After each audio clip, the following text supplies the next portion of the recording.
Hai kawan-kawan, apa kabar? Eh, tahu nggak?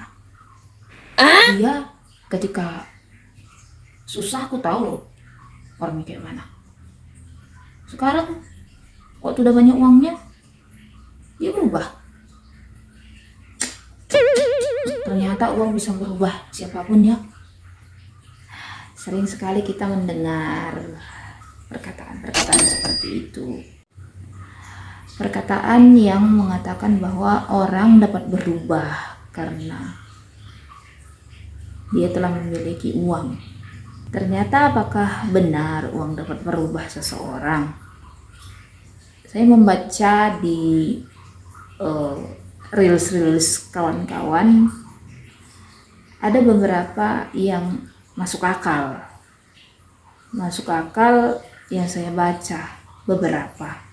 Salah satunya yang mengatakan seperti ini. Sebenarnya, apakah benar hubungan persahabatan rusak karena uang? Apakah benar hubungan persaudaraan rusak karena uang? Apakah hubungan kekeluargaan benar rusak alasannya karena uang? Nah, bahkan anak lupa pada orang tuanya karena uang. Apakah karakter seseorang bisa diubah dengan uang? Ada pula yang mengatakan seperti ini. Ternyata uang itu tidak mengubah siapapun. Nah, pasti kalian tidak sepakat dengan apa yang saya katakan. Ternyata uang tidak mengubah siapapun. Uang hanya mempertegas siapa sebenarnya seseorang itu. Ketika dia tidak punya uang, dia siapa?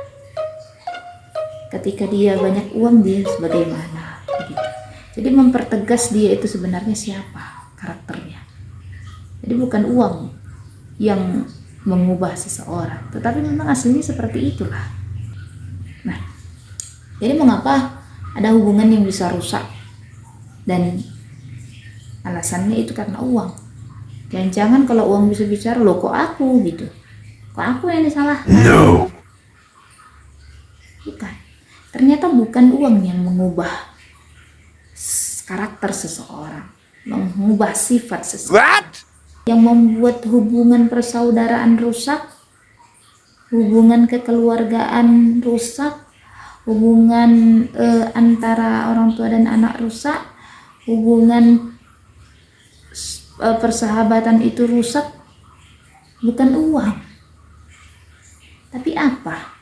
Kata Rasul Paulus kepada Timotius dalam 1 Timotius 6 ayat 10, ternyata bukan uangnya yang menjadi permasalahan, tetapi apa yang menjadi akarnya. Akarnya itu adalah cinta akan uang. Itulah yang merusak. Malah bagus ketika kita punya banyak uang, kita bisa bantu saudara, kita bisa bantu sahabat, kita bisa bantu keluarga. Maka bukan berarti kita tidak perlu uang, tidak. Penting uang itu. Malah kalau kita tidak punya uang, repot. Kita tidak bisa makan, kita tidak bisa beli sesuatu. Sulitlah kalau tidak ada uang, ya kan? Karena memang zaman sekarang penting sekali uang itu bagi kehidupan kita. Tetapi yang jadi persoalan adalah akar dari segala kejahatan adalah cinta akan uang. Karena cinta kepada uang, maka seseorang itu rela menghabiskan waktunya, menghabiskan bahkan sampai pada 24 jam terasa kurang untuk bekerja dan tidak mau memberi waktu bagi dirinya sendiri, apalagi kepada orang lain.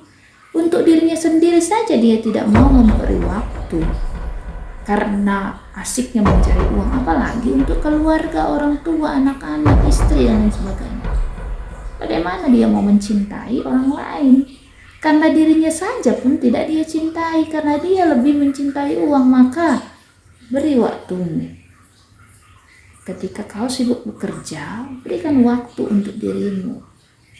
bersantai. Berikan waktu untuk dirimu relaksasi. Berikan waktu dirimu untuk bermeditasi. Berikan waktu untuk dirimu untuk beristirahat. Ini tidak. Bahkan waktu tidur pun tidak ada lagi. Jangan-jangan waktu mimpi pun, mimpinya juga tentang bagaimana mendapatkan uang sebanyak-banyaknya. Ya. Otak, hati, tindakan, perkataan, perbuatan, semuanya tentang uang. Nah, karena cinta akan uang, maka terjadilah yang kasus seperti ini. Mungkin kita ingat ya kan? Aku tidak mau bahas mereka ya. Tetapi itu adalah karena cinta akan uang. Bukan cinta akan keluarga. Cinta akan hubungan persaudaraan. Karena cinta akan uang, rusaklah persahabatan, persoalan utang. Ya, maka saya malas sekali memberikan. Lebih baik orang tahu saya tidak punya uang, supaya saya tidak pala ditanya, pinjamkan uangmu lah untukku karena begini-begini. Karena apa? Kalau saya bohong, saya berdosa, sementara uang ada. Tapi ketika saya memberikan dan saya tidak bisa memintanya kembali, karena ada, ya biasa, kadang-kadang ini kan kalau orang mengutang itu sangat-sangat di bawah, tetapi ketika kita tagih hutangnya entah kemana lari gitu kan, itu kan saya jadi berdosa, dia berdosa, hubungan kami rusak gitu. Jadi alasan sesungguhnya saya menolak meminjamkan uang bukan karena apa-apa. Lebih bagus rasa saya dia meminta daripada berkata meminjam, seperti itu. Karena kalau meminta, saya akan beri sesuai dengan kemampuan saya, begitu. Nah, lewatlah itu. Karena persoalan cinta akan uang, maka hal tersebut pun terjadi. Jadi ada banyak orang yang membunuh karena cintanya akan uang. Ada banyak orang yang mencuri, padahal ada begitu banyak pekerjaan yang bisa dikerjakan. Apalagi zaman sekarang, media sosial pun bisa memberikan uang. Tergantung bagaimana kita kreatif dalam mempergunakannya, ya kan? Tapi itulah, intinya adalah cinta akan uang adalah akar dari segala kejahatan. Jadi jangan tanya kenapa dia berubah, tidak. Ujung-ujungnya kembali kepada cinta akan uang. Jadi pergunakanlah uangmu sebaik-baiknya, kejar apa yang menjadi mimpimu, silahkan menjadi kaya. Dan ketika kamu menjadi kaya, bagaimana sikapmu sebagai orang percaya mempergunakan kekayaanmu, itu baru mantap. Ketika kau masih dalam kekurangan, bagaimana sikapmu mempergunakan apa yang ada padamu, mensyukuri apa yang adamu, itu baru mantap. Oke? Tapi gitu pun kalau ada uangmu 100, boleh kupinjam gak ya?